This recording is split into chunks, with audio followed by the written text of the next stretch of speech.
ನಮಸ್ಕಾರ ಗೆಳೆಯರಿ, stock market Kannada ಚಾನಲ್ಗೆ ಸ್ವಾಗತ ಸುಸ್ವಾಗತ. ಗೆಳೆಯರಿ, ವಿಡಿಯೋದಲ್ಲಿ ಈ ವಾರ ನಮ್ಮ ಮಾರ್ಕೆಟ್ನ ಮೇಲೆ ಅಥವಾ ಕೆಳಗಡೆ ತಗೊಂಡೋಗಬಹುದಾಗಿರುವಂತಹ ಇಂಪಾರ್ಟೆಂಟ್ ಇವೆಂಟ್ಗಳ ಬಗ್ಗೆ ತಿಳ್ಕೊಳ್ಳುವಂತ ಪ್ರಯತ್ನ ಮಾಡೋಣ. ಈ ವಾರ one of the busiest week ಅಂತಾನೆ ಹೇಳ್ಬೋದು. ಯಾಕೆಂತಂದ್ರೆ ದೊಡ್ಡ ದೊಡ್ಡ ಬ್ರೇಕಿಂಗ್ ನ್ಯೂಸ್ಗಳು ಬರೋದು ಬಾಕಿ ಇದೆ ಈ ವಾರ. ಹಾಗಾಗಿ ಮಾರ್ಕೆಟ್ಗೆ ತುಂಬಾನೇ ಇಂಪಾರ್ಟೆಂಟ್ ವೀಕ್ ಆಗುತ್ತೆ ಈ ವಾರ. ನೋಡೋಣ ಯಾವೆಲ್ಲ ಇವೆಂಟ್ ಗಳಿದಾವೆ, ಎಷ್ಟು ಮಟ್ಟಿಗೆ ಅವುಗಳು ಮಾರ್ಕೆಟ್ನ ಮೇಲೆ ಇಂಪ್ಯಾಕ್ಟ್ ಮಾಡಬಹುದು, ಎಲ್ಲವನ್ನು ಕೂಡ ತಿಳ್ಕೊಳ್ಳೋಣ. ಮೊದಲಿಗೆ ಡಿಸ್ಕ್ಲೈಮರ್ ಕೊಡ್ಲಿಕ್ಕೆ ಇಷ್ಟಪಡ್ತೀನಿ. ಇಲ್ಲಿ ಕವರ್ ಮಾಡ್ತಿರುವಂತಹ ಯಾವುದೇ ಸ್ಟಾಕ್ ಅನ್ನು ಕೂಡ ರೆಕಮೆಂಡ್ ಮಾಡ್ತಿಲ್ಲ. ನೀವು ಫರ್ದರ್ ಸ್ಟಡಿ ಮಾಡಿ ಡಿಸಿಷನ್ ತಗೊಳ್ಬಹುದು. ಆಸ್ ಎ ಎಜುಕೇಶನಲ್ ಪರ್ಪಸ್ ನಾನು ಈ ವಿಡಿಯೋ ನಿಮ್ಮ ಮುಂದೆ ತರ್ತಾ ಇದ್ದೀನಿ. ಗೆಳೆಯರಿ, ಇವೆಂಟ್ ಗಳಿಗೆ ಹೋಗೋದಕ್ಕೆ ಮುಂಚೆ ಕಳೆದ ವಾರದ ವೀಕ್ಲಿ ಪರ್ಫಾರ್ಮೆನ್ಸ್ ಅನ್ನು ನೋಡಿಕೊಂಡು ಮುಂದುವರಿಯೋಣ.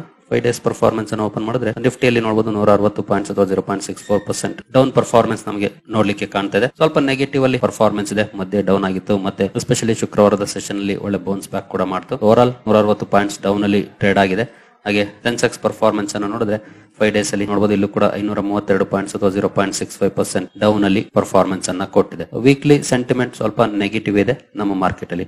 ಹಾಗೆ ಅಮೆರಿಕನ್ ಮಾರ್ಕೆಟ್ ಯಾವ ರೀತಿ ಪರ್ಫಾರ್ಮೆನ್ಸ್ ಇದೆ ಅಂತ ನೋಡಿದರೆ ಶುಕ್ರವಾರದ ಸೆಷನ್ ಅಲ್ಲಿ ನೋಡಬಹುದು 256 ಪಾಯಿಂಟ್ಸ್ ಅಥವಾ 0.61% ಡೌನ್ ಪರ್ಫಾರ್ಮೆನ್ಸ್ ನೋಡ್ಲಿಕ್ಕೆ ಸಿಕ್ಕಿದೆ.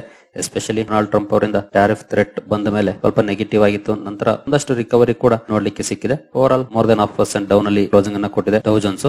ಬಟ್ ವೀಕ್ಲಿ ಪರ್ಫಾರ್ಮೆನ್ಸ್ ಅನ್ನು ನೋಡಿದ್ರೆ ಇಲ್ಲಿ 939 ಪಾಯಿಂಟ್ಸ್ ಅಥವಾ 2.21% ಡೌನ್ ಅಲ್ಲಿ ಕ್ಲೋಸಿಂಗ್ ಕಂಡು ಬಂದಿದೆ. ನಮ್ಮ ಮಾರ್ಕೆಟ್ ಗಿಂತ ಅಮೆರಿಕನ್ ಮಾರ್ಕೆಟ್ ಅಲ್ಲಿ ಡೌನ್ ಟ್ರೆಂಡ್ ಜೋರಾಗಿ ಇದೆ ಅಂತಾನೆ ಹೇಳ್ಬೋದು ಈ ಪರ್ಫಾರ್ಮೆನ್ಸ್ ಅನ್ನ ನೋಡಿದ್ರೆ. ಇನ್ನು ನಾಸ್ಡಾಕ್ ಕಂಪೋಸಿಟ್ ಅಲ್ಲಿ ಯಾವ ರೀತಿ ಪರ್ಫಾರ್ಮೆನ್ಸ್ ಇದೆ ಅಂತ ನೋಡಿದ್ರೆ ಇಲ್ಲಿ ನೋಡಬಹುದು 1% ಡೌನ್ ಅಲ್ಲಿ ಶುಕ್ರವಾರ ಕ್ಲೋಸಿಂಗ್ ಅನ್ನ ಕೊಟ್ಟಿದೆ.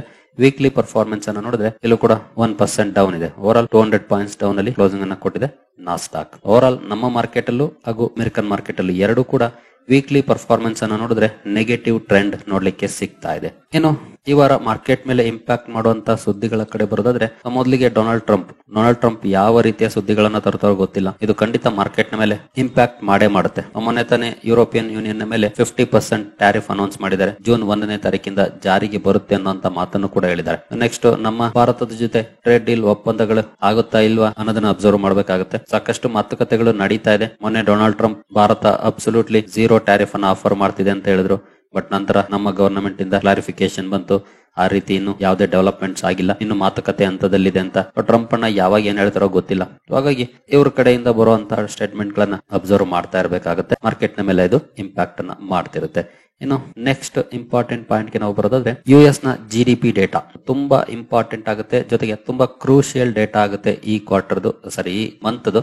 ಯಾಕಂದ್ರೆ ಲಾಸ್ಟ್ ಮಂತ್ ನೋಡಬಹುದು ಮೈನಸ್ ಅಲ್ಲಿ ಕಂಡು ಬಂದಿತ್ತು 0.3%. ಈ ತಿಂಗಳಲ್ಲಿ ಯಾವ ರೀತಿ ಪರ್ಫಾರ್ಮೆನ್ಸ್ ಬರುತ್ತೆ ಅನ್ನೋದನ್ನ ಅಬ್ಸರ್ವ್ ಮಾಡಬೇಕಾಗುತ್ತೆ. ಮೇ 29ಕ್ಕೆ ಡೇಟಾ ರಿಲೀಸ್ ಆಗುತ್ತೆ. 30ನೇ ತಾರೀಕು ನಮ್ಮ ಮಾರ್ಕೆಟ್ ಅಲ್ಲಿ ರಿಯಾಕ್ಷನ್ ನೋಡ್ಲಿಕ್ಕೆ ಸಿಗುತ್ತೆ. ನೋಡಬಹುದು ಫೋರ್ಕಾಸ್ಟ್ 0.3% ಮೈನಸ್ ಇದೆ. ಅಂದ್ರೆ ಎಸ್ಟಿಮೇಷನ್ ಕೂಡ ಡಿ ಗ್ರೋತ್ ಇರಬಹುದು ಅನ್ನುವಂತ ಎಸ್ಟಿಮೇಷನ್ಸ್ ಇದೆ. ಕಳೆದ ಸಲ 0.2% ಪಾಸಿಟಿವ್ ಇತ್ತು ಎಸ್ಟಿಮೇಷನ್ಸ್, ಬಂದಿದ್ದು ನೆಗೆಟಿವ್ 0.3%. ಈಗ ನೆಗೆಟಿವ್ 0.3% ಫೋರ್ಕಾಸ್ಟ್ ಇದೆ. ಎಷ್ಟರ ಮಟ್ಟಿಗೆ ಬರುತ್ತೆ ತುಂಬಾನೇ ಕ್ರೂಷಿಯಲ್ ಆಗುತ್ತೆ ಈ ತಿಂಗಳ GDP ಡೇಟಾ. ಹಾಗಾಗಿ ಇದ್ರ ಮೇಲೆ ಕಣ್ಣಿಡಬೇಕಾಗುತ್ತೆ ಮೇ 29ಕ್ಕೆ. ನಂತರ ಫೆಡ್ ಚೀಫ್ ಜೆರೋಮ್ ಪವೆಲ್ ಅವರ ಸ್ಪೀಚ್ ಇದೆ ನಾಳೆ. ಇವರ ಸ್ಪೀಚ್ ಅಲ್ಲಿ ಏನು ಪಾಯಿಂಟ್ಸ್ ಅನ್ನ ಹೈಲೈಟ್ ಮಾಡ್ತಾರೆ ಅದನ್ನ ನಾವು ನೋಡ್ಬೇಕಾಗುತ್ತೆ. ಯಾಕೆಂತಂದ್ರೆ ಮಾರ್ಕೆಟ್ ಬಗ್ಗೆ ಏನ್ ಹೇಳ್ತಾರೆ, ಎಕಾನಮಿ ಬಗ್ಗೆ ಏನ್ ಹೇಳ್ತಾರೆ, GDP ಬಗ್ಗೆ, ಇನ್ಫ್ಲೇಷನ್ ಬಗ್ಗೆ ಏನಾದ್ರು ಹೇಳ್ತಾರ, ಅದು ಮಾರ್ಕೆಟ್ ಮೇಲೆ ಇಂಪ್ಯಾಕ್ಟ್ ಮಾಡುವಂತದ್ದಾಗಿರುತ್ತಾ, ಇದನ್ನು ಕೂಡ ನಾವು ಅಬ್ಸರ್ವ್ ಮಾಡಬೇಕಾಗುತ್ತೆ. ಪವೆಲ್ ಅವರು ತಮ್ಮ ಸ್ಪೀಚ್ ಅಲ್ಲಿ ಏನ್ ಹೇಳ್ತಾರೆ ಅಂತ ನಾಳೆ ಈ ಕಡೆ ಕೂಡ ಗಮನ ಇರಲಿ. ನೆಕ್ಸ್ಟ್ ನಂತರ US FOMC ಮಿನಿಟ್ಸ್ ರಿಲೀಸ್ ಆಗ್ತಾ ಇದೆ. ನೋಡಬಹುದು ಮೇ 28ನೇ ತಾರೀಕು ಲಾಸ್ಟ್ FOMC ಮೀಟಿಂಗ್ ಅಲ್ಲಿ ಏನೆಲ್ಲ ಡಿಸ್ಕಷನ್ಸ್ ಆಯ್ತು ಅನ್ನೋದ್ರ ಬಗ್ಗೆ ಮಿನಿಟ್ಸ್ ರಿಲೀಸ್ ಆಗ್ತಾ ಇದೆ. ಇದ್ರ ಮೇಲೂ ಕೂಡ ಗಮನ ಇಡಬೇಕಾಗುತ್ತೆ. ಯಾಕೆಂತಂದ್ರೆ ಅದರಲ್ಲಿ ಯಾವೆಲ್ಲ ರೀತಿಯಲ್ಲಿ ಡಿಸ್ಕಷನ್ಸ್ ಆಗಿತ್ತು, ಯಾವ ಮೆಂಬರ್ ಏನ್ ಹೇಳಿದ್ರು ಅನ್ನೋ ಎಲ್ಲ ವಿಚಾರಗಳು ಆಚೆ ಬರುತ್ತೆ. ಹಾಗಾಗಿ FOMC ಮಿನಿಟ್ಸ್ ಕಡೆ ಕೂಡ ನಾವು ಗಮನ ಇಡಬೇಕಾಗುತ್ತೆ 28ನೇ ತಾರೀಕು. ನಂತರ ಡೊಮೆಸ್ಟಿಕ್ ಲೆವೆಲ್ ಗೆ ಬಂದ್ರೆ ನಮ್ಮ GDP ಡೇಟಾ ಕೂಡ ರಿಲೀಸ್ ಆಗ್ತಾ ಇದೆ. ಯಾವತ್ತು ಅಂತ ನಾವು ನೋಡೋದಾದ್ರೆ ನೋಡಬಹುದು ಮೇ 30ಕ್ಕೆ. ಅಂದ್ರೆ ಮೇ 30 ಅಂದ್ರೆ ಶುಕ್ರವಾರ ಬರುತ್ತೆ. ಶುಕ್ರವಾರ ಮಾರ್ಕೆಟ್ ಕ್ಲೋಸ್ ಆದ್ಮೇಲೆ ಡೇಟಾ ರಿಲೀಸ್ ಆಗುತ್ತೆ. ಅರೌಂಡ್ 4:35 ರಿಲೀಸ್ ಆಗುತ್ತೆ. ಹಾಗಾಗಿ ನಮ್ಗೆ ರಿಯಾಕ್ಷನ್ ನೋಡ್ಲಿಕ್ಕೆ ಸಿಗೋದು ಜೂನ್ 2ಕ್ಕೆ. ಯಾಕೆಂತಂದ್ರೆ ಜೂನ್ 1 ಭಾನುವಾರ ಬರುತ್ತೆ. ಜೂನ್ 2ನೇ ತಾರೀಕು ನಮ್ಗೆ ರಿಯಾಕ್ಷನ್ ನೋಡ್ಲಿಕ್ಕೆ ಸಿಗುತ್ತೆ. ಎಸ್ಪೆಷಲಿ ಮೇ 30ಕ್ಕೆ ಅಮೆರಿಕದ GDP ಡೇಟಾ ರಿಲೀಸ್ ಆಗಿರುತ್ತೆ. 29ಕ್ಕೆ ರಿಲೀಸ್ ಆಗುತ್ತೆ. ನಮ್ಮ ಮಾರ್ಕೆಟ್ ಅಲ್ಲಿ ರಿಯಾಕ್ಷನ್ 30ಕ್ಕೆ ನೋಡ್ಲಿಕ್ಕೆ ಸಿಗುವಂತ ಚಾನ್ಸಸ್ ಇರುತ್ತೆ. ನಮ್ಮ GDP ಡೇಟಾ 30ನೇ ತಾರೀಕು ರಿಲೀಸ್ ಆಗುತ್ತೆ. ನಮ್ಮ ಮಾರ್ಕೆಟ್ ರಿಯಾಕ್ಷನ್ ಅದಕ್ಕೆ ಜೂನ್ 2ಕ್ಕೆ ನೋಡ್ಲಿಕ್ಕೆ ಸಿಗುತ್ತೆ. ಫೋರ್ಕಾಸ್ಟ್ ನೋಡಬಹುದು 6.7% ಇರಬಹುದು ಅಂತ ಇದೆ. ಬಿಗ್ ಫೋರ್ಕಾಸ್ಟ್ ಇದೆ ಅಂತ ಹೇಳ್ಬೋದು. ಯಾಕೆಂದ್ರೆ ಲಾಸ್ಟ್ ಟೈಮ್ ನೋಡಬಹುದು 6.3 ಇತ್ತು, ಬಂದಿದ್ದು 6.2. ಈಗ 6.7% ಫೋರ್ಕಾಸ್ಟ್ ಕೊಡ್ತಿದ್ದಾರೆ ಎಕನಾಮಿಸ್ಟ್. ಹಾಗಾಗಿ ಯಾವ ರೀತಿ ಬರುತ್ತೆ ಇದು 6.7 ಅಥವಾ ಅದಕ್ಕಿಂತ ಜಾಸ್ತಿ ಬಂದ್ರೆ ಬಿಗ್ ಪಾಸಿಟಿವ್ ಆಗುತ್ತೆ. ಅಥವಾ ಇದಕ್ಕಿಂತ ಸ್ವಲ್ಪ ಕಡಿಮೆ ಬಂದ್ರೆ ಡಿಫರೆನ್ಸ್ ಆಗೋದಿಲ್ಲ. ಬಟ್ ಜಾಸ್ತಿ ಡಿಫರೆನ್ಸ್ ಆದ್ರೆ ಖಂಡಿತ ಮಾರ್ಕೆಟ್ ಮೇಲೆ ಇಂಪ್ಯಾಕ್ಟ್ ಮಾಡುತ್ತೆ. ಹಾಗಾಗಿ ಮೇ 30ಕ್ಕೆ GDP ಡೇಟಾ ಮೇಲೂ ಕೂಡ ನಾವು ಕಣ್ಣಿಡಬೇಕಾಗುತ್ತೆ ಯಾವ ರೀತಿ ಇರುತ್ತೆ ಅಂತ. ಇದನ್ನ ಹೊರತುಪಡಿಸಿದ್ರೆ ಕೋವಿಡ್ ಕೇಸಸ್ ಆಕ್ಚುಲಿ ನಾಳೆಯಿಂದ ಕೂಡ ಫೋಕಸ್ ಅಲ್ಲಿ ಇರುತ್ತೆ. ಮೊನ್ನೆಯಿಂದ ಸ್ವಲ್ಪ ಸ್ಪೈಕ್ ಕೋವಿಡ್ ಕೇಸಸ್ ಅಲ್ಲಿ ನೋಡ್ಲಿಕ್ಕೆ ಸಿಗ್ತಾ ಇದೆ. ಬಟ್ ಅಂತ ವರಿ ಮಾಡ್ಕೊಳ್ಳೋಂತದ್ದೇನಿಲ್ಲ. ಬಟ್ ಸ್ಟಿಲ್ ಫೋಕಸ್ ಇಡಬೇಕಾಗುತ್ತೆ. ಯಾಕಂದ್ರೆ ಮಾರ್ಕೆಟ್ ಯೂಶುವಲಿ ಅಡ್ವಾನ್ಸ್ ಆಗಿ ರಿಯಾಕ್ಟ್ ಮಾಡೋದು, ಜೊತೆಗೆ ನಮಗೆ ಗೊತ್ತಿಲ್ಲದಿರೋ ವಿಷಯ ಮಾರ್ಕೆಟ್ಗೆ ಗೊತ್ತಿರುತ್ತೆ. ಸೊ ಬಿಗ್ ಪ್ಲೇಯರ್ಸ್ ಮುಂಚೆನೆ ಸಾಕಷ್ಟು ವಿಚಾರಗಳನ್ನ ತಿಳ್ಕೊಳ್ತಾರೆ. ಹಾಗಾಗಿ ಕೋವಿಡ್ ಕೇಸಸ್ ಕಡೆ ಕೂಡ ಸ್ವಲ್ಪ ಗಮನವನ್ನ ಇಡಬೇಕಾಗುತ್ತೆ.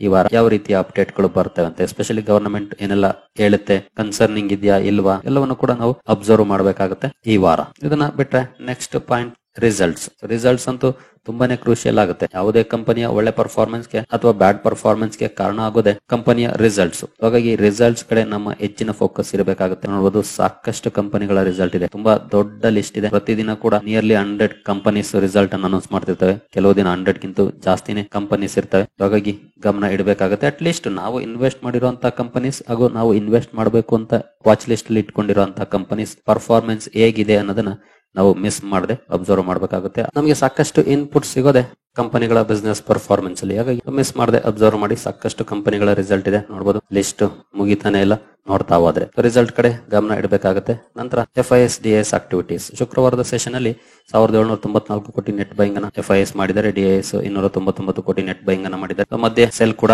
ಮಾಡಿದ್ದಾರೆ ಒಳ್ಳೆ ಪ್ರಮಾಣದಲ್ಲಿ FIS. ಈ ವಾರ ಯಾವ ರೀತಿ ಇರುತ್ತೆ, ಇವರ ಕಡೆಯಿಂದ ರಿಯಾಕ್ಷನ್ ಅದನ್ನ ಅಬ್ಸರ್ವ್ ಮಾಡಬೇಕಾಗುತ್ತೆ. ಇವರಿಂದ ಬರುವಂತ ಇನ್ಫ್ಲೋ ಕೂಡ ತುಂಬಾನೇ ಇಂಪಾರ್ಟೆಂಟ್ ಆಗುತ್ತೆ. ಎಸ್ಪೆಷಲಿ ಡೊನಾಲ್ಡ್ ಟ್ರಂಪ್ ಟ್ಯಾರಿಫ್ ಗೆ ಸಂಬಂಧಪಟ್ಟಂತೆ ಅಪ್ಡೇಟ್ ಗಳನ್ನ ಕೊಟ್ಟಷ್ಟು ಕ್ಯಾಪಿಟಲ್ ಮಾರ್ಕೆಟ್ ಗೆ ನೆಗೆಟಿವ್ ಆಗುತ್ತೆ. ಅಂತ ಸಂದರ್ಭದಲ್ಲಿ ಇವರು ಪುಲ್ ಔಟ್ ಮಾಡುವಂತ ಚಾನ್ಸಸ್ ಕೂಡ ಇರುತ್ತೆ. ಇವರು ಸೆಲ್ ಆಫ್ ಮಾಡಿದ್ರೆ ಅಬ್ವಿಯಸ್ಲಿ ಮಾರ್ಕೆಟ್ ಸ್ವಲ್ಪ ಅಂಡರ್ ಪರ್ಫಾರ್ಮೆನ್ಸ್ ಅನ್ನು ಕೂಡ ಮಾಡುವಂತ ಸಾಧ್ಯತೆಗಳಿರುತ್ತೆ. ಹಾಗಾಗಿ FIS ಇನ್ಫ್ಲೋ ಕಡೆ ಹೆಚ್ಚಿನ ಗಮನವನ್ನ ಇಡಬೇಕಾಗುತ್ತೆ. ಇನ್ನು ಪ್ರೈಮರಿ ಮಾರ್ಕೆಟ್ ಕಡೆ ಬಂದ್ರೆ, ಪ್ರೈಮರಿ ಮಾರ್ಕೆಟ್ ಅಂತೂ ತುಂಬಾನೇ ಬಿಸಿ ಇರುತ್ತೆ ಈ ವಾರ. 2 IPOಗಳ ಲಿಸ್ಟಿಂಗ್ ಇರುತ್ತೆ. ಅದ್ರ ಜೊತೆ ಈ ವಾರ ನೋಡಬಹುದು 4 IPOಗಳು ಓಪನ್ ಆಗ್ತಾ ಇದೆ. ಮೇನ್ ಬೋರ್ಡ್ IPOs ಓಪನ್ ಆಗ್ತಾ ಇದೆ. SME ಗಳನ್ನ ಬಿಟ್ಟು ಪ್ರೈಮರಿ ಮಾರ್ಕೆಟ್ ಕೂಡ ತುಂಬಾನೇ ಬಿಸಿ ಇರುತ್ತೆ ಈ ವಾರ. ಈ ಕಡೆ ಕೂಡ ಗಮನವನ್ನ ಇಡಬೇಕಾಗುತ್ತೆ. ಸ್ಟಡಿ ಮಾಡಬಹುದು ಇನ್ ಕೇಸ್ ನೀವು ಅಪ್ಲೈ ಮಾಡೋದಾದ್ರೆ. ಈಗಾಗಲೇ ಲೀಲಾ ಹೋಟೆಲ್ಸ್ ಹಾಗೂ ಏಜಿಸ್ ಒಪಾಕ್ ವಿಡಿಯೋನ ಕವರ್ ಮಾಡಿದೀನಿ. ಅದಾದ್ರೆ ನಾಳೆ ಪ್ರೋಸ್ಟಾರ್ಮ್ ಸ್ಕೋಡಾ ಟ್ಯೂಬ್ಸ್ ಅನ್ನ ಕವರ್ ಮಾಡಿ ತಿಳಿಸ್ಕೊಡುವಂತ ಪ್ರಯತ್ನವನ್ನ ಮಾಡ್ತೇನೆ. ಇವುಗಳನ್ನು ಕೂಡ ಸ್ಟಡಿ ಮಾಡಬಹುದು. ಈ ಕಡೆ ಕೂಡ ನಮ್ಮ ಗಮನ ಇಡಬೇಕಾಗುತ್ತೆ. ನಂತರ ಕ್ರೂಡ್ ಅಲ್ಲಿ ಆಸ್ ಆಫ್ ನಾವು $65 ರೇಂಜ್ ಅಲ್ಲಿ ಟ್ರೇಡ್ ಆಗ್ತಿದೆ. ಯಾವುದೇ ರೀತಿಯ ರ್ಯಾಲಿ ಆಗ್ಲಿ ಅಥವಾ ಯಾವುದೇ ರೀತಿಯ ಡೌನ್ ಫಾಲ್ ಆಗ್ಲಿ ನೋಡ್ಲಿಕ್ಕೆ ಸಿಕ್ಕಿಲ್ಲ ಬ್ರೆಂಟ್ ಅಲ್ಲಿ. ಲಾಸ್ಟ್ ವೀಕ್ ಕೂಡ ಆಲ್ಮೋಸ್ಟ್ ಇದೇ ರೇಂಜ್ ಅಲ್ಲಿ ಇತ್ತು. ಈ ವಾರ ಕೂಡ ಅದೇ ರೇಂಜ್ ಅಲ್ಲಿ ಟ್ರೇಡ್ ಆಗ್ತಿದೆ. ಮಧ್ಯೆ ಅಪ್ ಆದ್ರೂ ಕೂಡ ನಂತರ ಡೌನ್ ಆಗಿ 64-65 ಅಲ್ಲೇ ಟ್ರೇಡ್ ಆಗ್ತಾ ಇದೆ. ಈ ಕಡೆ ಕೂಡ ಗಮನ ಇಡಬೇಕಾಗುತ್ತೆ ಯಾವ ರೀತಿ ಇರುತ್ತೆ ಇಲ್ಲಿನ ಪರ್ಫಾರ್ಮೆನ್ಸ್ ಅಂತ. ನಂತರ ರುಪಿ ಕಡೆ ಕಾನ್ಸಂಟ್ರೇಷನ್ ಮಾಡಬೇಕಾಗುತ್ತೆ. ಇನ್ ಕೇಸ್ FIS ಏನಾದ್ರೂ ಸೆಲ್ ಆಫ್ ಮಾಡ್ಲಿಕ್ಕೆ ಶುರು ಮಾಡಿದ್ರೆ ಬಹುಶಃ ಅದು ರುಪಿಗೆ ಸ್ವಲ್ಪ ವೀಕ್ನೆಸ್ ಆಗ್ಲಿಕ್ಕೆ ಕಾರಣ ಆಗ್ಬಹುದು. ಲಾಸ್ಟ್ ವೀಕ್ ಡಿಸೆಂಟ್ ಪರ್ಫಾರ್ಮೆನ್ಸ್ ಅನ್ನ ಮಾಡಿದೆ. ಬಟ್ ಸ್ಟಿಲ್ ಗಮನವನ್ನ ಇಡಬೇಕಾಗುತ್ತೆ ಇಂಡಿಯನ್ ರುಪಿ ಮೇಲೆ. ಡಾಲರ್ ಎದುರುಗಡೆ ರುಪಿ ಸ್ಟ್ರಾಂಗ್ ಆಗೋದು ನಮಗೆ big positive. But dollar strong ಆಗೋದು ನಮಗೆ ನೆಗೆಟಿವ್ ಆಗುತ್ತೆ. ಇನ್ನು gold, especially capital markets under performance ಮಾಡ್ತು ಅಂದ್ರೆ ಗೋಲ್ಡ್ ಅಲ್ಲಿ ರ್ಯಾಲಿ ಬರ್ಲಿಕ್ಕೆ ಶುರು ಆಗುತ್ತೆ. ಟ್ಯಾರಿಫ್ ಗೆ ಸಂಬಂಧಪಟ್ಟಂತೆ ನೆಗೆಟಿವ್ ಅಪ್ಡೇಟ್ ಅನ್ನ ಕೊಟ್ಟಷ್ಟು ಗೋಲ್ಡ್ ಒಳ್ಳೆ ಪರ್ಫಾರ್ಮೆನ್ಸ್ ಅನ್ನು ಮಾಡುವಂತ ಚಾನ್ಸಸ್ ಇರುತ್ತೆ. ನೋಡಬಹುದು ಒಳ್ಳೆ ಪ್ರಮಾಣದ ಗೇನ್ ಅನ್ನು ಕೂಡ ಮಾಡಿದೆ ಲಾಸ್ಟ್ ವೀಕ್, more than 4%. ಹಾಗಾಗಿ ಗೋಲ್ಡ್ ಕಡೆ ಕೂಡ ನಾವು ಕಾನ್ಸಂಟ್ರೇಷನ್ ಇಟ್ಟಿರ್ಬೇಕಾಗುತ್ತೆ ಯಾವ ರೀತಿ ಪರ್ಫಾರ್ಮೆನ್ಸ್ ಬರುತ್ತೆ ಅಂತ. ಇನ್ನು ಕಾರ್ಪೊರೇಟ್ ಆಕ್ಷನ್ಸ್. ಈ ವಾರ ಹಲವಾರು ಕಂಪನಿಗಳು ತಮ್ಮ ಡಿವಿಡೆಂಡ್ ಕಾರಣಕ್ಕೆ ಸುದ್ದಿಯಲ್ಲಿರುತ್ತೆ. ಎಕ್ಸ್ ಡೇಟ್ ಇಲ್ಲಿದೆ ನೋಡಬಹುದು. ಈ ಡೇಟ್ ಗಿಂತ ಮುಂಚೆ ಪರ್ಚೇಸ್ ಮಾಡೋರಿಗೆ ಬೋನಸ್ ಆಗ್ಬೋದು, ಡಿವಿಡೆಂಡ್ ಆಗ್ಬೋದು, ಸ್ಪ್ಲಿಟ್ ಆಗ್ಬೋದು, ಎಲ್ಲಾನು ಕೂಡ ಸಿಗುತ್ತೆ. ಈ ಡೇಟ್ ಅಥವಾ ಆ ನಂತರ ಪರ್ಚೇಸ್ ಮಾಡೋರಿಗೆ ಸಿಗೋದಿಲ್ಲ. ಹಲವಾರು ಕಂಪನಿಗಳು ಡಿವಿಡೆಂಡ್ ಕಾರಣಕ್ಕೆ ಸುದ್ದಿಯಲ್ಲಿರುತ್ತೆ. ಇನ್ಫೋಬಿನ್ಸ್ ಟೆಕ್ನಾಲಜೀಸ್ ಬೈಬ್ಯಾಕ್ ಇದೆ ನೋಡಬಹುದು. ನಂತರ ಮಾರ್ಕೋಬೆನ್ಸ್ ವೆಂಚರ್ಸ್ ನ ರೈಟ್ಸ್ ಇಶ್ಯೂ ಇದೆ. ಭರತ್ ಭೂಷಣ್ ಫೈನಾನ್ಸ್ ನ ರೈಟ್ಸ್ ಇಶ್ಯೂ ಇದೆ. ಉಜಾಸ್ ಎನರ್ಜಿಯ ಬೋನಸ್ ಇಶ್ಯೂ ಇದೆ ನೋಡಬಹುದು. ಬೋನಸ್ ರೇಷಿಯೋ ನೋಡಬಹುದು 17:25. ಅಂದ್ರೆ 25 ಶೇರ್ಗಳಿದ್ರೆ 17 ಶೇರ್ಗಳನ್ನ ಕಂಪನಿ ಬೋನಸ್ ಕೊಡ್ತಾ ಇದೆ. ಈ ರೀತಿ ರೇಷಿಯೋದಲ್ಲಿ ಕಂಪನಿ ಬೋನಸ್ ಅನೌನ್ಸ್ ಮಾಡಿದೆ. ಎಕ್ಸ್ ಡೇಟ್ 30 ಮೇ ಇರುತ್ತೆ. ಈ ಶೇರ್ಗಳನ್ನು ಸಹ ಅಬ್ಸರ್ವ್ ಮಾಡಬಹುದು. ಡ್ಯೂರಿಂಗ್ ಕಾರ್ಪೊರೇಟ್ ಆಕ್ಷನ್ ಯಾವ ರೀತಿ ಪರ್ಫಾರ್ಮೆನ್ಸ್ ಈ ಸ್ಟಾಕ್ ಗಳಲ್ಲಿ ನೋಡ್ಲಿಕ್ಕೆ ಸಿಗುತ್ತೆ ಅಂತ. ಸಾಕಷ್ಟು ಕಂಪನಿಗಳು ಸುದ್ದಿಯಲ್ಲಿ ಇರ್ತವೆ ಕಾರ್ಪೊರೇಟ್ ಆಕ್ಷನ್ಸ್ ನ ಕಾರಣಕ್ಕೆ. ಇವುಗಳ ಮೇಲೂ ಕೂಡ ಫೋಕಸ್ ಇಡಬಹುದು. ಸರಿಗಳೇ, ಸಾಕಷ್ಟು ಇವೆಂಟ್ ಗಳಿದಾವೆ, ತುಂಬಾನೇ ಇಂಪಾರ್ಟೆಂಟ್ ಆಗಿರುವಂತಹ ಇವೆಂಟ್ಸ್. ಅದರಲ್ಲೂ ಅಮೆರಿಕದ GDP, ನಮ್ಮ GDP ಹಾಗೂ ಟ್ಯಾರಿಫ್ ಗೆ ಸಂಬಂಧಪಟ್ಟಂತೆ ಈ 3 ಮೆಗಾ ನ್ಯೂಸ್ ಗಳು ತುಂಬಾನೇ ಕ್ರೂಷಿಯಲ್ ಆಗುತ್ತೆ.